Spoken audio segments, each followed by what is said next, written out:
మనం ఏ రోజు ఏ పొజిషన్ లో ఉన్నా, మనం ఏదైతే భవిష్యత్తును మనం కాంక్షించాలనుకుంటున్నా వీటన్నిటికీ సంబంధించి మన పరిస్థితులను కానీ, ప్రభుత్వాన్ని కానీ, మన కుటుంబ నేపథ్యాన్ని కానీ, మన గ్రామీణ వాతావరణాన్ని కానీ దేన్ని కూడా ఒక సాకుగా చూపించాల్సినటువంటి అవసరం లేదు, ఆర్థిక స్థితిగతులు కానీ.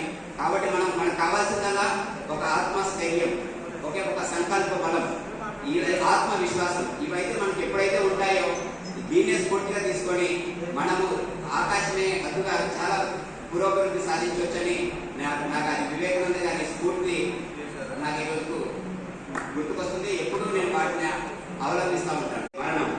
సో మన ప్రముఖంగా మనం చేయాల్సింది ఏంటంటే, ఏవైతే వ్యక్తి ఫస్ట్ మనం ఫిజికల్ గా ఫిట్ గా ఉండాలి. ప్రతిరోజు మన ఆటలు, యోగా ఇలాంటివన్నీ ఆడుతూ శారీరక దృఢత్వాన్ని పెంచుకోవాలి. ఎప్పుడైతే మనం శారీరకంగా దృఢంగా ఉంటామో అప్పుడు మనం మానసికంగా కూడా ఆరోగ్యవంతంగా ఉంటాము. ఇవే మన యొక్క అభివృద్ధికి దోహదపడతాయి. కాబట్టి మీరందరూ తెలుసుకోవాల్సింది ఏంటంటే, బలమే జీవనము, బలహీనమే మరణము.